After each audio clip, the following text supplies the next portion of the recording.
Saltify and Sapience Institute present The Double Standard Media Reactions to Zionist Terror by Jody Mcyntyre and Mohammad Hijab. Narrated by Ahmed Alauddin.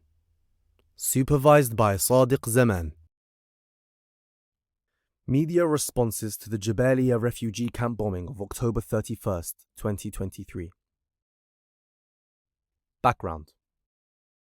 At the time of writing, Israel's latest bombardment of the Gaza Strip has become its bloodiest in history. The Israeli rhetoric during the onslaught was nothing short of genocidal. Israeli Heritage Minister Amichai Eliyahu suggested dropping a nuclear bomb on Gaza, saying that the Palestinian population could go to Ireland or deserts, and that the monsters in Gaza should find a solution by themselves. Agriculture Minister Avi Dichter said that the murderous campaign would lead to Gaza Nakba 2023. And the IDF spokesperson Daniel Hagari suggested that the emphasis is on damage and not on accuracy. Attempts to dehumanize the entire population of Gaza were prevalent. Eliyahu declared that there is no such thing as uninvolved civilians in Gaza. Defense Minister Yoav Gallant claimed to be fighting human animals and are acting accordingly, in justifying his imposition of a complete siege that would deprive Palestinians of food, electricity and fuel. And Prime Minister Benjamin Netanyahu invoked Amalek in a reference to the rival nation to ancient Israel, mentioned in the first book of Samuel. Now go, attack the Amalekites, and totally destroy all that belongs to them. Do not spare them. Put to death men and women, children and infants, cattle and sheep, camels and donkeys. One may argue that this language had a direct influence on the brutality of the military campaign that ensued, and perhaps even the implicit acceptance displayed by Western governments. Relentless and indiscriminate bombing and attacks on civilian infrastructure became facts of life for the Palestinian population, and the destruction of refugee camps, hospitals, bakeries, schools, and mosques emerged as the motif of this sustained assault. The Jabalia Refugee Camp in the north of Gaza, which was established by the United Nations after the mass expulsions of 1948 and the creation of the Israeli political entity, was one of the most bombed areas of Gaza in the 2023 attacks. It is the largest Palestinian refugee camp in the Gaza Strip, with 116,011 inhabitants living within an area of 1.4 square kilometers. At the time of writing, major attacks were reported on October 9th, 12th, 19th, 22nd, and 31st, and November 1st, 2nd, 4th, 13th, 14th, and 17th. In this section, we will focus on the media's response to the October 31st attack. 6 2,000-pound bombs were dropped on residential buildings in the camp. More than 50 Palestinians were killed, with an estimated 150 wounded.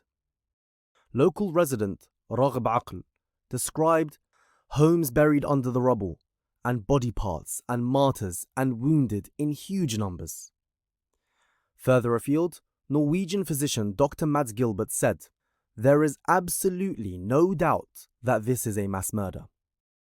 And Brazilian President Lula da Silva pleaded, "For the first time, we are witnessing a war in which the majority of the dead are children.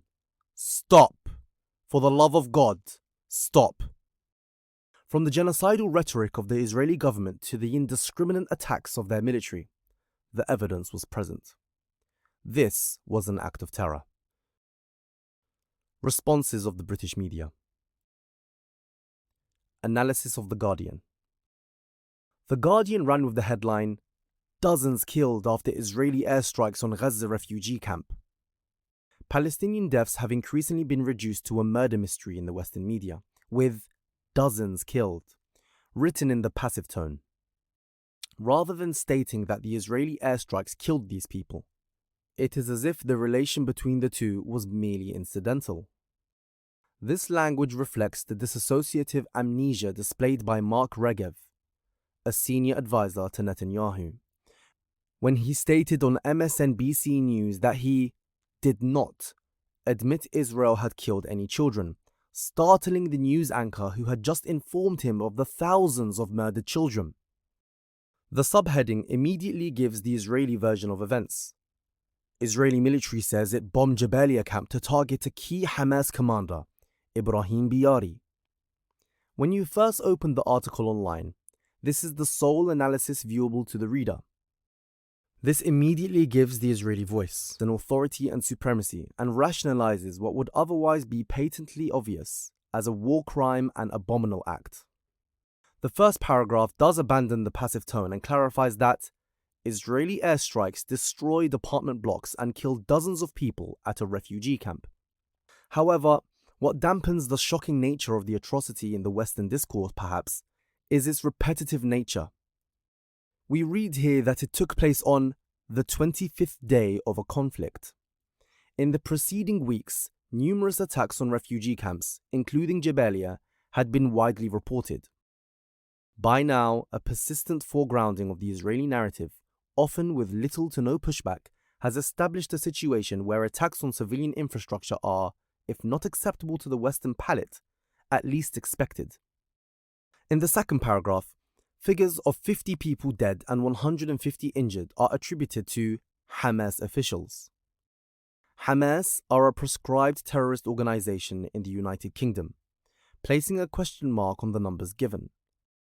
Furthermore, the incident came after reports casting aspersion on the figures emerging from Gaza, despite international humanitarian agencies considering them broadly accurate and historically reliable, according to a report in Reuters.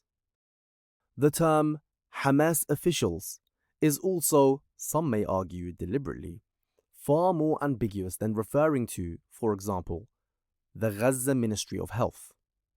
The third paragraph does refer to the Hamas-run health ministry, but again, the link to Hamas seems to delegitimize the authority of what is a governmental institution.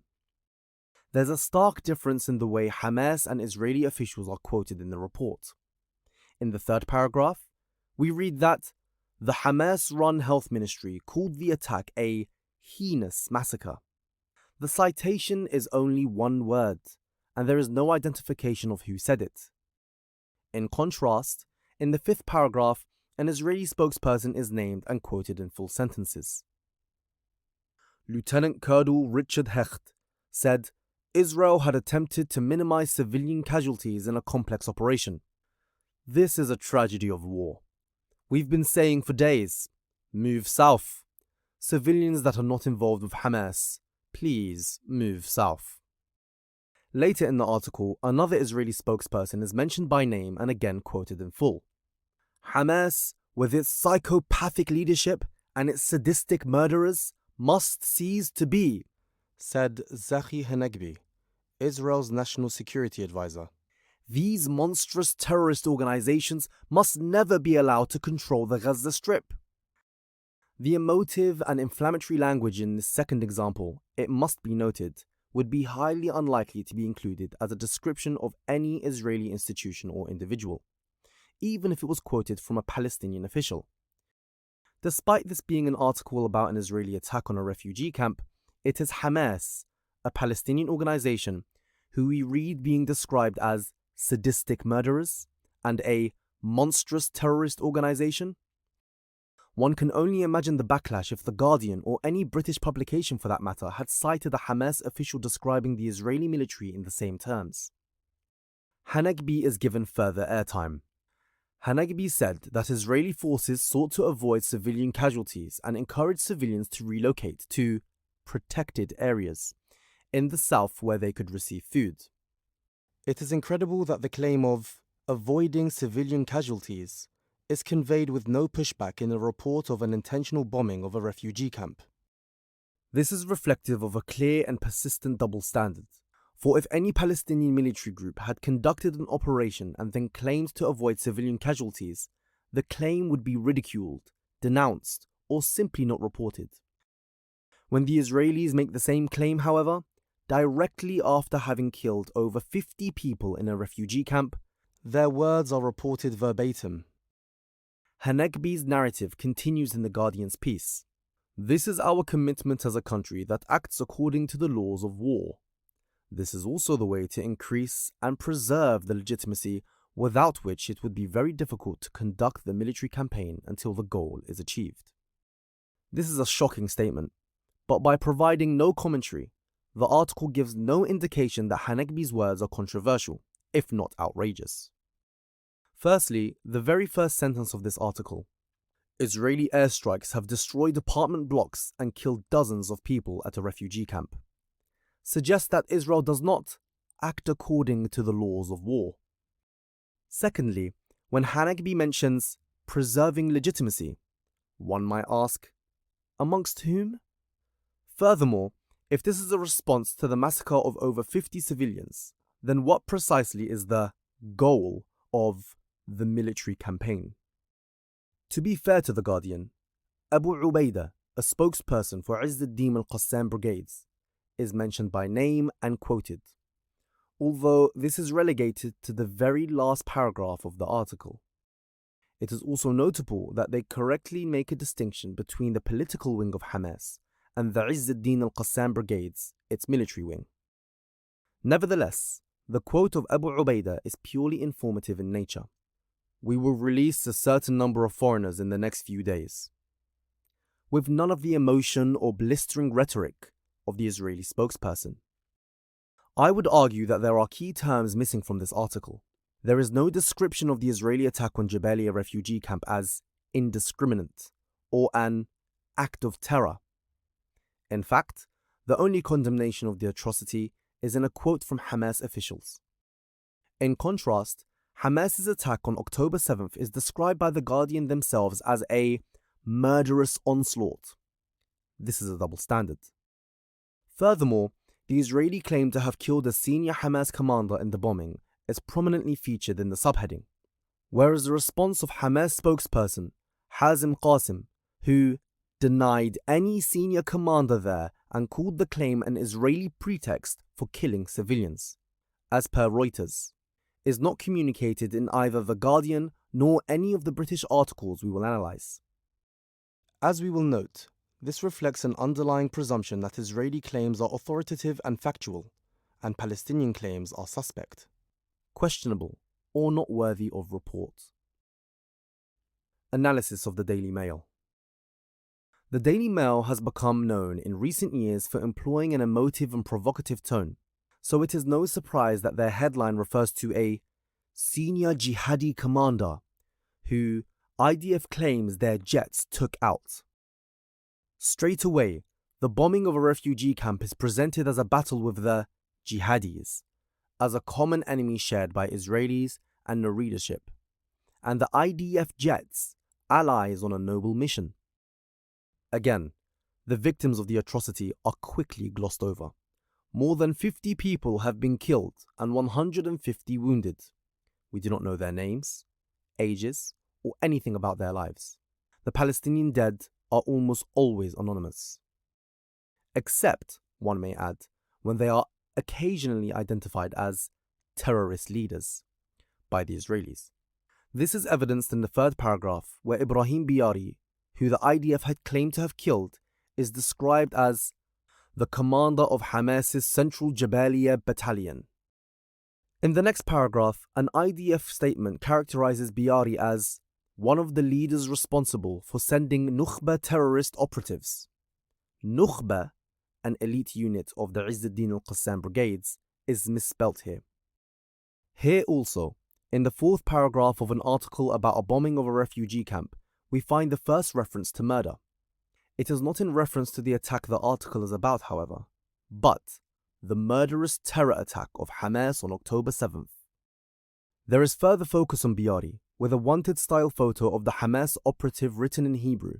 It is interesting that the Daily Mail chose not to translate the poster into English, even though it was on the IDF's own Twitter account later that evening. Beneath the picture, the Daily Mail confirms it was supplied by the IDF, reinforcing the perception of the Israeli military as a reliable source. Another graphic included in the piece goes further in romanticizing a Western perception of Israeli military supremacy and is another attempt to shift the frame of reference from a vicious assault on a refugee camp to an intense battle between Israel and Hamas. In a lurid visualization entitled "Targeting the Hamas Tunnel Network," a waving Israeli flag accompanies a box-off boasting of bunker buster bombs. The vivid cartoon shows 3 levels. On the ground level, buildings are struck by rockets as a military jet soars into the sky, and in between the buildings, a military tank fires into the distance. Then, there are various levels of a labyrinth underground lair. This is what's underground, we are told. There are labels for illustrations of tunnels lined with concrete for strength, control rooms with sophisticated equipment, and hostages being held in large halls deep down in the network. The control room in question shows 4 men around an office desk with a computer and a printer, and a green Hamas flag on the wall. On the lowest level, 2 hostages are drawn on 2 sets of bunk beds, each guarded by a masked man. To reinforce the connection between these underground dungeons and events on the ground, there are ladders with armed men ascending to the top. The scene is so vivid, it is easy to forget that you are reading a report of a refugee camp massacre. But more pertinently, what is the source of this information? After all, this is what's underground. And another box-off shows a sprawling map of known Hamas tunnels. These are not even presented as allegations, but rather as facts on the ground. Yet no sources are provided. The accompanying text of the article sheds some light, however. We read that Israel Today said it has killed dozens of Hamas terrorists during fierce fighting deep inside Gaza. And Israel said its forces have fought Hamas gunmen inside the militants' vast tunnel network today. And the IDF said its forces struck a Hamas terrorist outpost in the northern Gaza Strip. Unfortunately, this unquestioning acceptance and obsequious reliance on the Israeli military as the primary source of information means that instead of impartial or informative journalism, the Daily Mail report is reduced to a parroting of Israeli talking points. There is a puzzling quality to the manner in which the Daily Mail confirms and then obfuscates responsibility for the atrocity of the Jabalia attack. In the headline, we read, Israel say they carried out airstrike that Hamas claim killed more than 50 people at Gaza's Jabalia Refugee Camp. This, combined with the fact that there is no other possible or even claimed perpetrator of the attack, seems definitive. But then, unbelievably, a photograph of huge sinkholes and decimated buildings is described as the site of alleged Israeli strikes. Another image is noted as a building completely leveled by suspected Israeli airstrikes.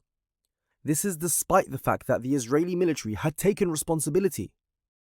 Later in the article, the writers suddenly remember this fact, as a photograph of Palestinians attempting to rescue the wounded is described as their search for survivors after Israel launched airstrikes.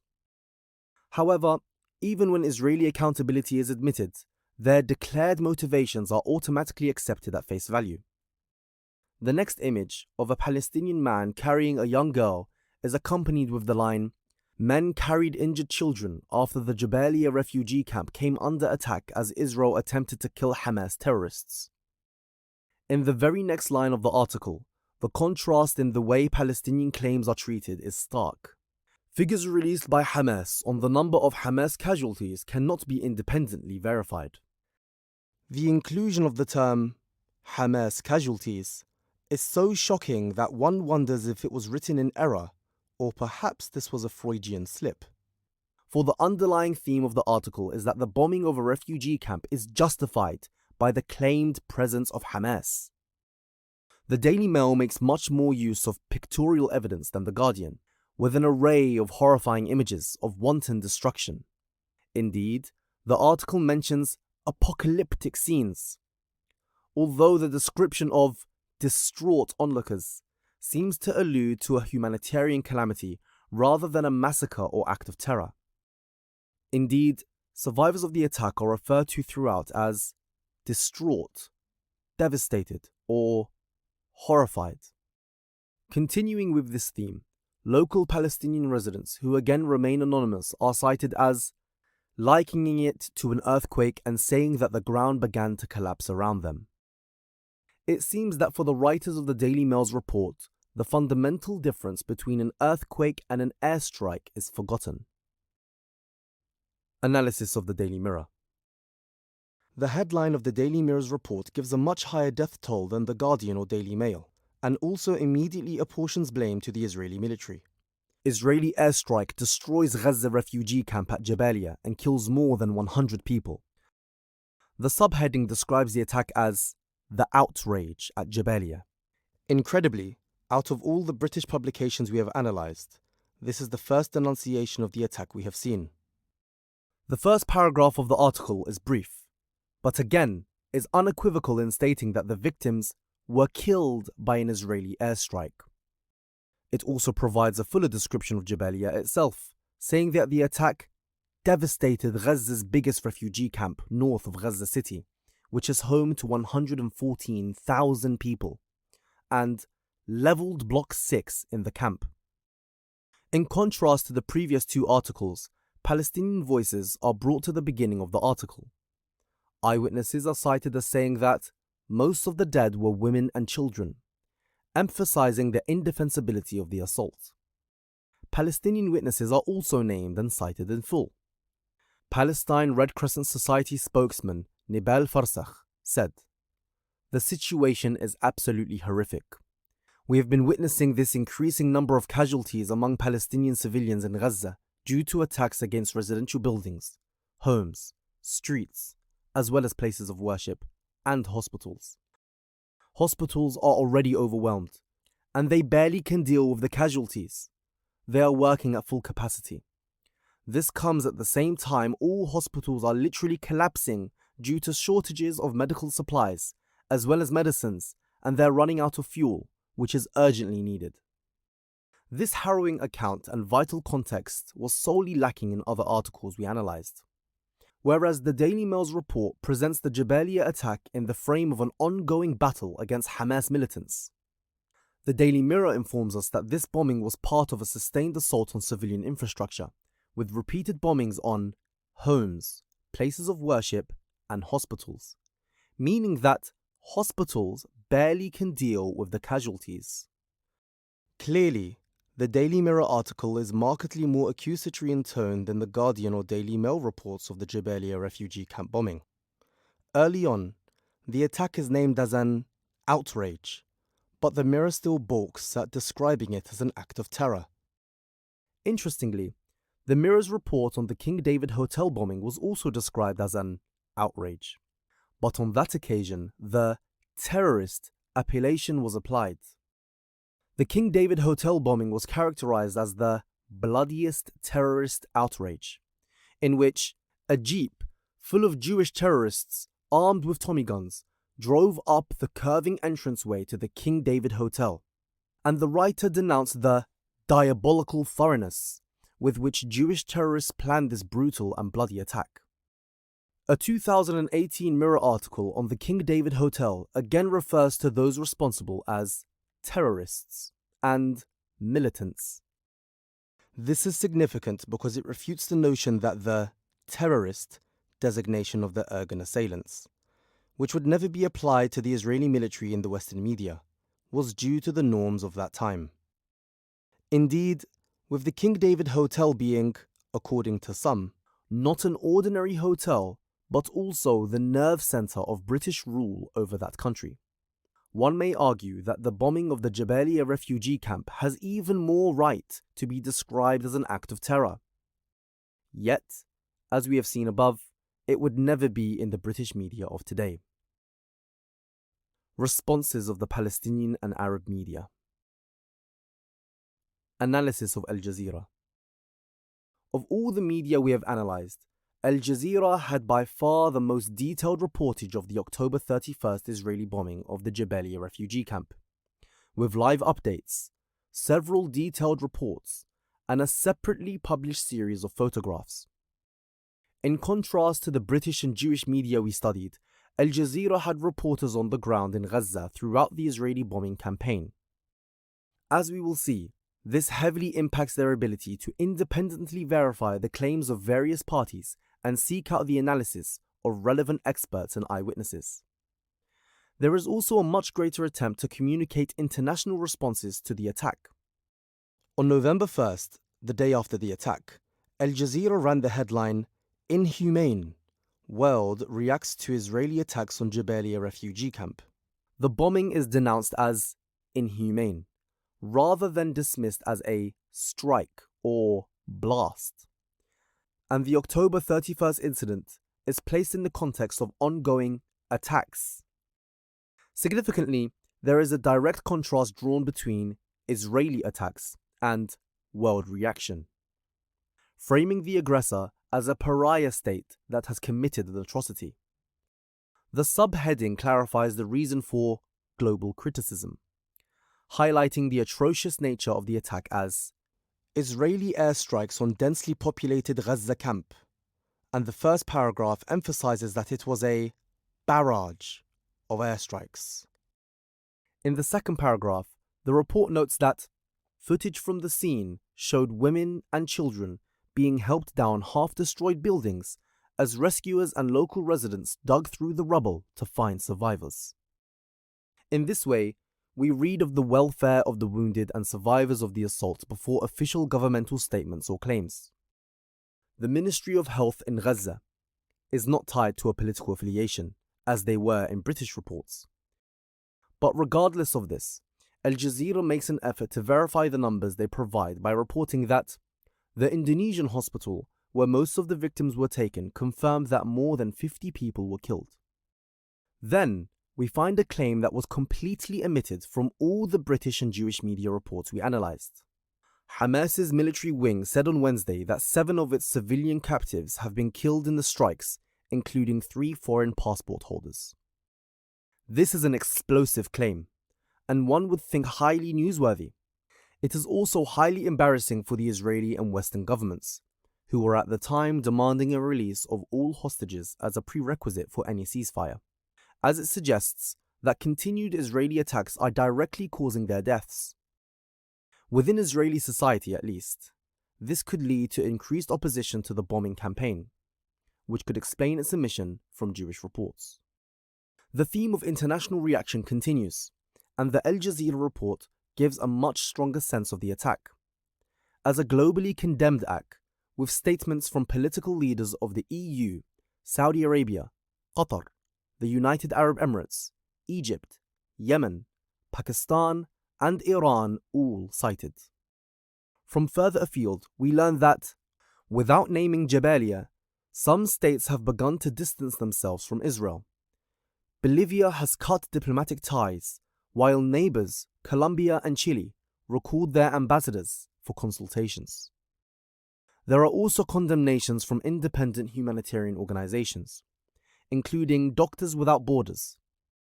Again, in this instance, Al Jazeera seems more adept in providing eyewitness accounts from Gaza, quoting a nurse who tended to survivors of the attack. Young children arrived at the hospital with deep wounds and severe burns. They came without their families. Many were screaming and asking for their parents. This level of detail and reliance on eyewitness accounts from independent sources must be compared with accounts we will later read from the Jewish media, where generalized statements of the victims' identities are accepted from the Israeli military at face value, with no attempts to verify their claims. Al Jazeera does report Israeli claims to have killed a Hamas commander, but this is relegated to the end of the piece. Furthermore, the final line of the article, which states that Israeli Prime Minister Benjamin Netanyahu has rejected calls for a ceasefire, does not hold weight or authority after the global condemnation conveyed. Despite Al Jazeera empathizing with the plight of the Palestinian people, there is no characterization of the bombing of Jabalia as a terrorist attack. One could argue that this reflects attempts by Al Jazeera, particularly since the establishment of Al Jazeera English in 2006, to gain acceptance in the Western arena as a professional and credible media organization. By characterizing Israeli military attacks as terrorism, Al Jazeera would be making a major political statement. Another obvious difference between Al Jazeera's reportage of Jabalia and the Palestinian media's coverage of the King David Hotel bombing is that Al Jazeera makes no reference to the Jewish identity of the perpetrators of the attack. Instead, they cite the Gazan Health Ministry's description of a heinous Israeli massacre. Despite no characterizations of Israeli actions in Gaza as terrorism, it must be noted that Al Jazeera's mere presence in Gaza, particularly through its English language arm, has shifted the public debate on the Palestinian question in the West. During Israel's 2008-2009 assault on Gaza, Al Jazeera was one of the only English-language media organizations able to report on the ground, because they were already present there when Israel closed the borders. At the time, Ahmad Shihab ad-Din commented, "Israel has invaded Gaza, divided it, and banned foreign journalists from entering. But Al Jazeera English was inside before the war began, and its reporting is as inexorable, though more precise, than Israel's surgical attacks." In 2023, a similar situation abounds. However, Al Jazeera's journalists often pay a heavy price for their intimate coverage of Israeli atrocities. In the October 31st bombing of the Jabalia Refugee Camp, Al Jazeera broadcast engineer Mohammad Qumsam suffered an unimaginable personal loss. Alongside their initial report, Al Jazeera ran a separate article headlined, "Al Jazeera engineer loses 19 family members in Israeli air raid." In this piece, the attack is directly condemned as a massacre and an unforgivable act by Israeli forces, and heinous and indiscriminate Israeli bombing. It is also named a tragedy and contextualized as coming amid a relentless Israeli bombardment of the besieged Gaza Strip. Analysis of Al-Quds. The coverage of the Jabalia Refugee Camp attack on October 31st in the Palestinian Al-Quds publication opens with a statement from the Ministry of Health in Gaza, with the institution again not tied to a political affiliation. Al-Quds gives the same figure as the Daily Mirror, directly reporting the ministry's figure of 100 martyrs, according to a preliminary toll. Although this is qualified with an assertion that the number may be larger and may be close to the number of victims of the Baptist Hospital massacre, because the area that was bombed was densely populated. We also learned that the ministry spokesperson described the situation in the hospital as extremely catastrophic. This places the attack within the overall context of the situation in Gaza. In the British articles we have analysed, although the number of dead and wounded in the attack on Jabalia is given, we do not learn anything about the survivors or their well-being, except for photographs of the wounded being carried away. Through eyewitness testimony, the Al-Quds account connects the atrocity to international standards. The director of Indonesian hospital also said that the victims suffered burns and deformities that show that the occupation army used internationally prohibited weapons in the bombing, noting that the hospital will stop working completely tomorrow evening due to a lack of fuel. Notably, the perpetrators of the attack are referred to simply as the occupation army, a widely accepted term for the Israeli political entity amongst Palestinians. This is significant because it automatically frames the Israeli military as a belligerent force and aggressor and refutes long-standing Israeli claims of acting in self-defense. Francesca Albanese, the UN Special Rapporteur on the occupied Palestinian territories, confirmed that as an occupying force, Israel cannot claim this right under international law, in comments she made to the National Press Club in Canberra, Australia, on November 14, 2023, just 2 weeks after the Jabalia massacre, and as the Israeli onslaught on Gaza continued unabated, stating, "Israel cannot claim the right of self-defense against a threat that emanates from a territory that is kept under belligerent occupation."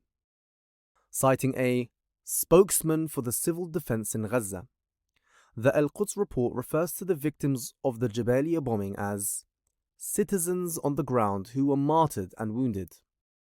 It is a long-standing feature of Palestinian reportage of Israeli military attacks to refer to fatalities as martyrs. The Arabic term for martyr, shaheed, also means to witness, which again links to the concept of a criminal act, although it is not directly reported in this article as such, which is witnessed by its victims. The use of the term martyred rather than killed may also be interpreted as a sign of the defiance and resistance of the Palestinian population, and a refusal to be seen as victims. This can be contrasted to much of the British media's response to the incident, where Palestinians are seen through a binary lens of either helpless victim or mindless aggressor. Although Al-Quds employs unequivocal terms in its characterization of the Jabalia attack, this is primarily through quotations from organizations on the ground. The report does not specifically condemn the operation as an act of terror, nor its culprits as terrorists. We may also note that, unlike Palestinian reports of the King David Hotel, there is no link made to the Jewish or even Israeli identity of the perpetrators of the attack. Responses of the Jewish media. Analysis of the Jerusalem Post. The Jerusalem Post report of the Israeli assault on Jabalia Refugee Camp takes us to an alternative dimension. Their headline reads, "IDF takes command of Hamas military stronghold in Jabalia in Gaza."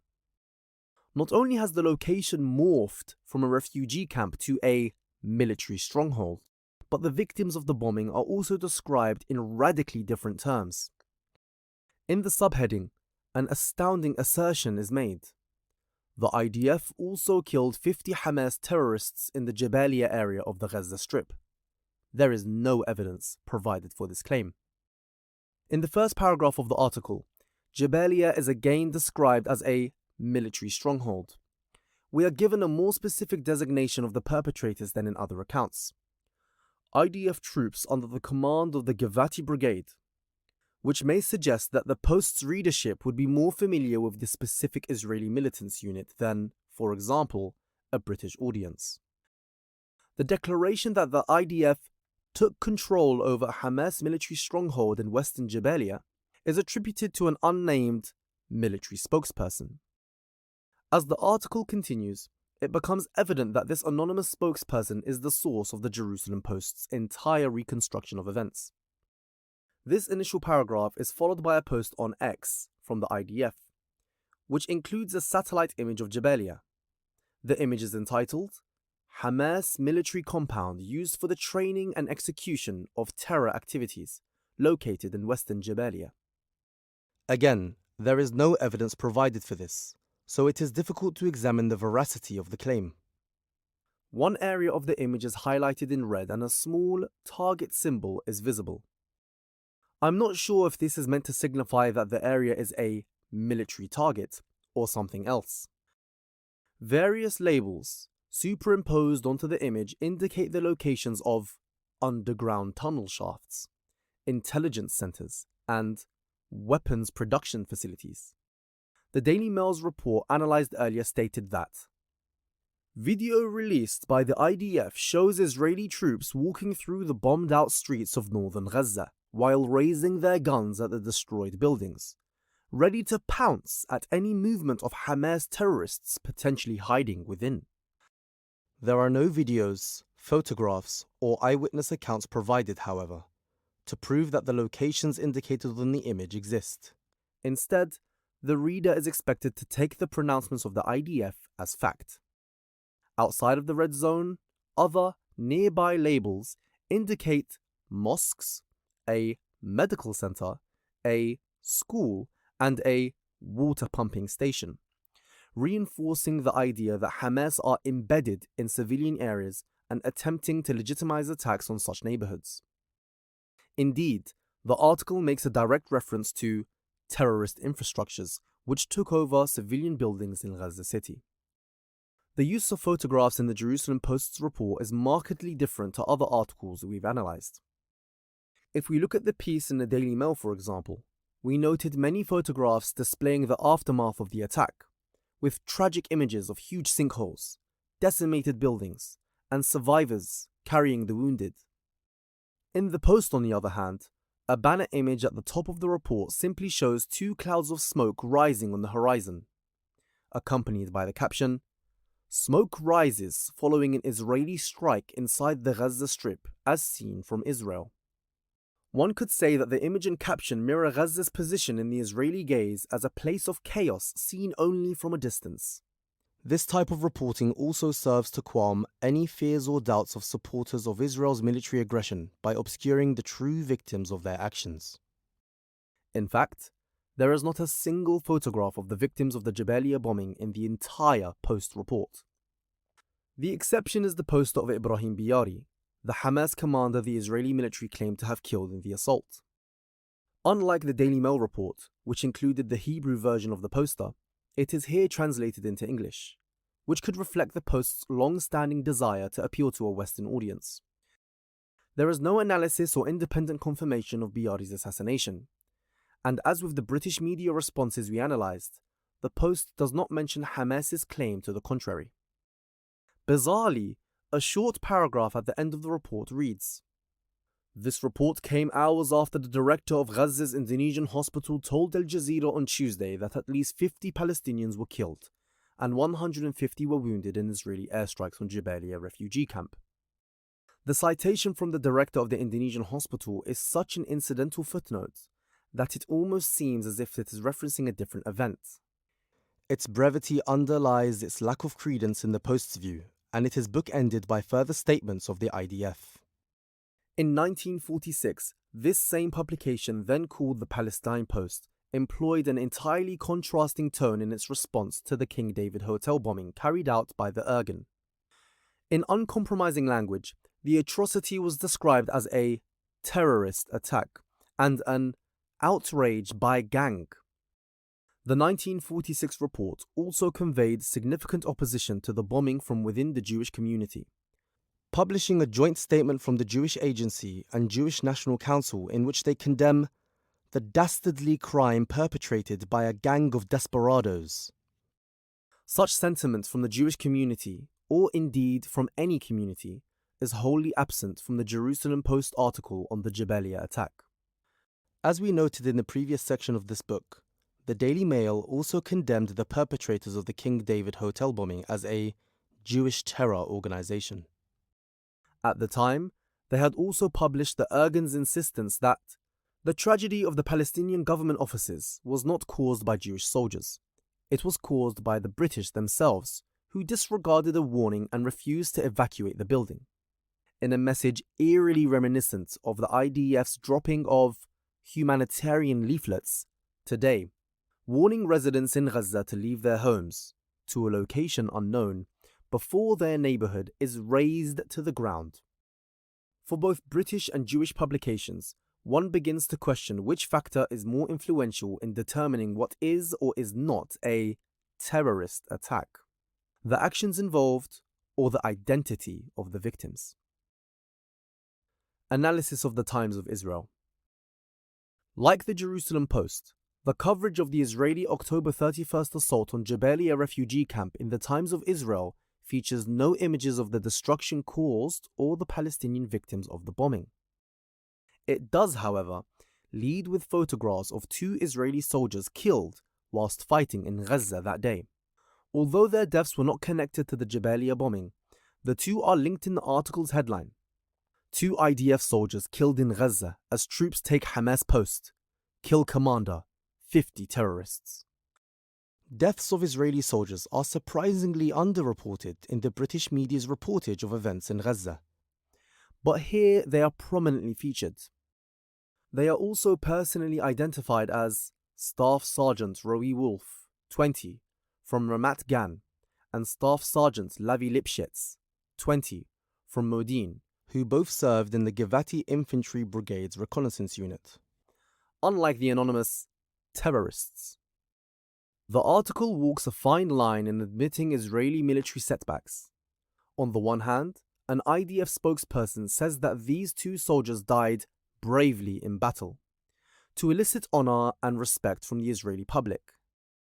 Later in the article, Israeli Defense Minister Yoav Gallant is quoted as saying that the army were paying a heavy price in Gaza, something we may note was glossed over in the British reports we analysed.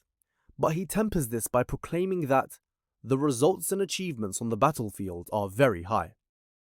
Relating this statement in a report on the bombing of a refugee camp may be designed to eliminate any feelings of guilt or doubt amongst the Israeli public, and to present the bombing of Jabalia as a battle with an enemy, rather than indiscriminate bombing.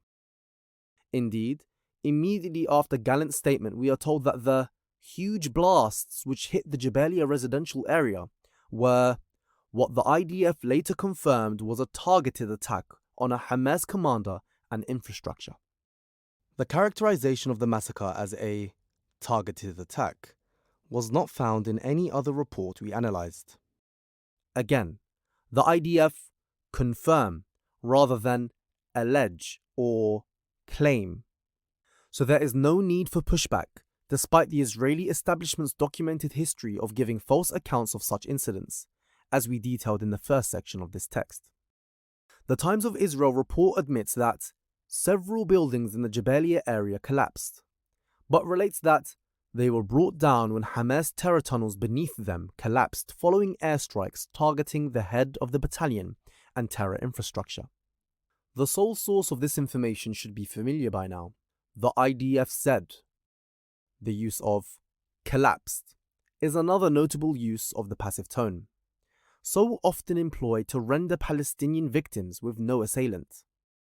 Even the Hamas terror tunnels were collapsed following airstrikes, rather than blown up by the Israeli military, although no verification of this contention is offered or sought.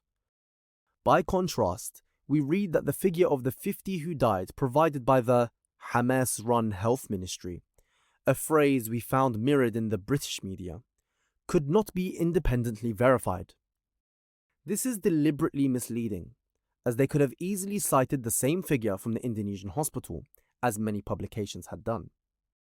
Later in the article, we hear about those victims.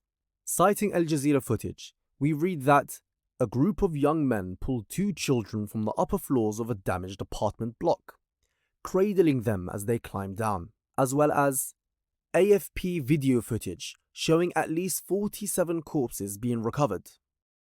A Palestinian resident, Raghib Aql, describes seeing homes buried under the rubble, and body parts and martyrs and wounded in huge numbers. But there is no sense in the report that any of this counterenacts the IDF's contention that the same area of conflict was a military stronghold. By now, the narrative of a just war is so deeply entrenched that an assault on a refugee camp is not only an act of terror, but a military victory to be celebrated. Analysis of Haaretz. Surprisingly, it is Haaretz, a left-wing Israeli publication, that is most emphatic in erasing the Palestinian victims of the attack on Jabalia. The headline focuses exclusively on the 2 Israeli soldiers who were killed that day. 2 Israeli soldiers killed in Gaza ground operation. The subheadline then gives their names, military ranks, and hometowns and describes them as fallen, and is followed by photographs of the 2. From the start of this piece, the sympathy is with the aggressor and the Palestinians are rendered invisible. However, as mentioned in the headline, and then repeated in the first paragraph, these 2 soldiers were killed during ground operations in the Gaza Strip. The third paragraph describes fierce battles against armed Hamas members, which were part of the Israeli offensive on the Jabalia refugee camp, where IDF infantry forces captured a Hamas military position.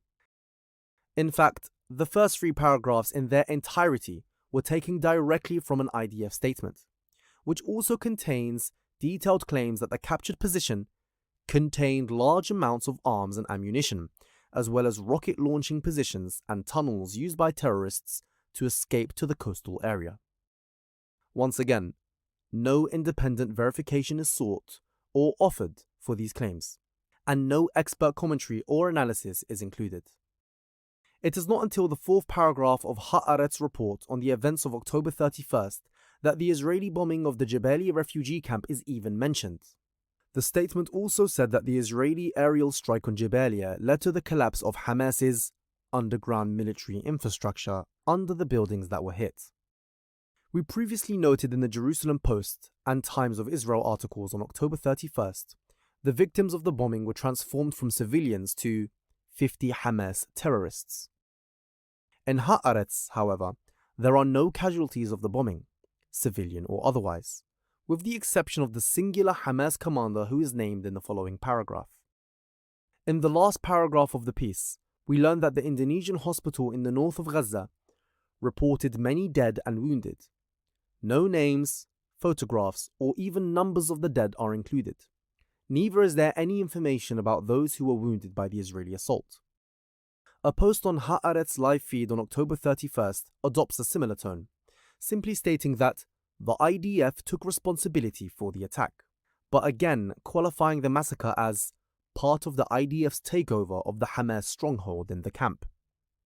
One may compare Haaretz's reticence and reluctance to condemn the Jabalia massacre with the Jewish media's coverage of the 1946 King David Hotel bombing, which El Hamishmar repudiated as an act of Nazi-style brutality, and Haaretz themselves called a horrific attack, in which body parts of the victims were found on the sidewalks. Haaretz have often been a thorn in the side of the Israeli establishment, publishing stories that are embarrassing or inconvenient to their military and government. On November 18, 2023, for example, as Israeli bombs decimated hospitals and bakeries in Gaza, Haaretz quoted an Israeli police source as stating that during the Hamas incursion of October 7th, an IDF combat helicopter that arrived to the scene and fired at terrorists there apparently also hit some festival participants. The claim that the Israeli military were responsible for an unspecified number of the Israeli deaths on October 7th was explosive and challenged the entire pretext and justification for the assault on Gaza. Because of this, Haaretz were widely censored in the Jewish media, with the Times of Israel running the headline, "Israel police slams Haaretz claim IDF helicopter may have harmed civilians on October 7th. Nevertheless, as we see in the Haaretz reportage of the Jabalia massacre, and unlike the Jewish media's forthright reactions to the Irgun's operation against the British, characterizing the IDF's operation against the Palestinians as acts of terror is wholly inconceivable for the Jewish media of today.